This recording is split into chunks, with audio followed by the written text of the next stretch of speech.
Beautiful day. A little chillier this morning. Wake up at like 55 degrees. So I think our guys will be happy after that Wednesday practice. But excited to put the pads on today. I mean, we had 10 OTAs during the summer. We had 2 practices, this week that seemed like OTAs with the helmet on. But really today we'll find out where we are. I think that's the important thing. We'll find out where we are, where we are physically. I know we're faster. I know we're stronger. Find out if we're better football players. So, questions? What are you specifically looking for with a day, first day of pads on? Yeah, it's what we call a thud day, which means I'm looking number one for our guys to take care of each other and stay off the ground. So that's number one. You guys will be out there. I think you got 6 periods today. You'll be out there for that first period where it's just 2 plays with the ones, 2 plays with the 2s, and 2 plays with the freshmen, just to kind of see, just so we can coach it up after that individual. Yell at them, after 6 plays as opposed to yell at them after 20 plays of chaos.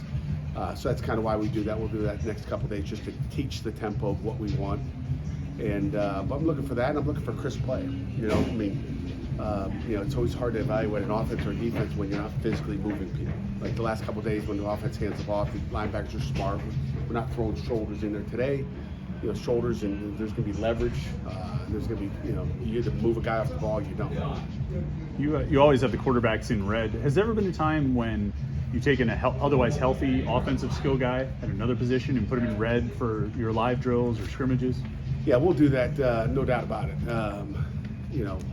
Whether it's quarterbacks in red, we don't put them in red, we put them in yellow, which means yield, don't hit that guy.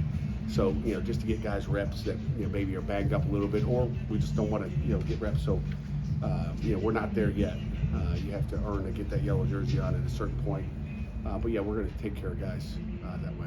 Cade Bell told us the other day that he thought Des Reed is a pretty underrated pass protector, despite not being the biggest guy out there in the backfield. What do you think about that element of his game? And also just when the ball is not in his hands, what do you like about him? Yeah, he's underrated. You can count on 2 hands how many times he's not out in the route, right?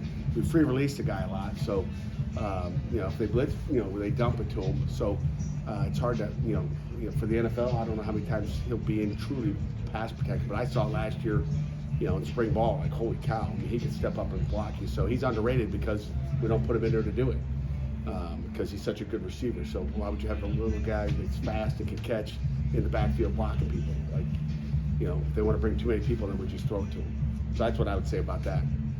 Kind of along those lines, your tight ends didn't stay in the block much last year either. I feel like they were always out running around. Is that just how this offense works? So you just 5 guys and go with it? Yeah, that's how the offense works. I mean, I don't want to say it's empty, but it's getting 5 out and throwing the ball and knowing where to go with it with the quarterbacks. And that's what you see out of our quarterbacks right now. Just know where to go with the ball right now. It just seems different than a year ago. We've talked a lot about the offense recently. I'm curious, what have you noticed about your defense through the first 2 days of camp?